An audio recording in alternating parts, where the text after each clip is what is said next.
On May 8, 2020 at approximately 3:08 p.m., a Pasadena police officer was traveling westbound on Colorado Boulevard at Sierra Bonita Avenue when he observed the driver of a black Mitsubishi Mirage abruptly make an illegal turn in front of Pasadena City College, park his vehicle in the middle of the roadway, and exit the vehicle. The officer attempted to contact the driver for multiple driving violations. However, the driver re-entered the vehicle and fled. A vehicle pursuit was initiated. It was learned that the registered owner of the Mitsubishi had multiple guns registered to him. Because of the inherent danger the driver posed to other vehicles traveling on the roadway, after approximately 10 minutes of continued erratic driving, the watch commander authorized the use of a tactical intervention technique, intended to stop the suspect's ability to continue fleeing in the Mitsubishi. The Mitsubishi collided head-on into a marked police vehicle, which was not directly involved in the pursuit of the suspect. At the time of the collision, the driver of the Mitsubishi, while still seated in the driver's seat, immediately began firing at the officers through the windshield of the suspect's vehicle. At least one round struck the police vehicle.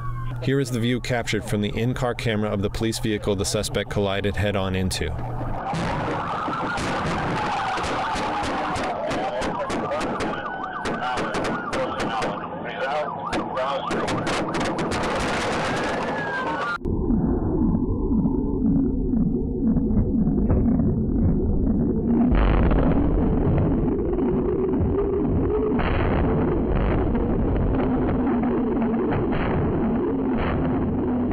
The passenger officer was able to quickly exit the police vehicle when an officer-involved shooting occurred.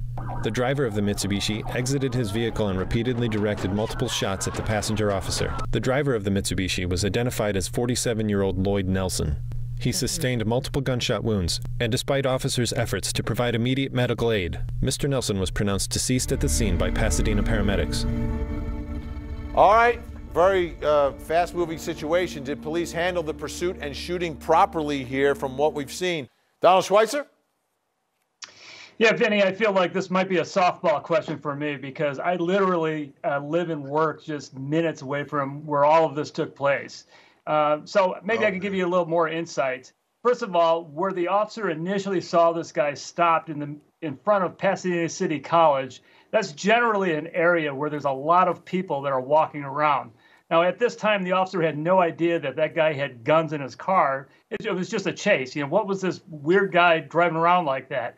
So when they pulled off, it was appropriate, a very congested area, no reason to think that he was that dangerous. They had a helicopter on him. But at some point, he starts getting more and more dangerous in the way that he's driving, and then the cavalry comes in. So that leads me to the second insight here. Is where you see this guy turning left, he's literally turning into a one-way street. And as Ted said, this was an unavoidable type of situation. You've got car versus car. There's an automatic crossfire. And fortunately, there was a lot of cops there because this guy was a very skilled, dangerous man. He was a former police officer. He was former military. He was out to do something. Look at the guns that guy had in the car, Vinny. This was a situation where we're lucky that nobody got killed other than him.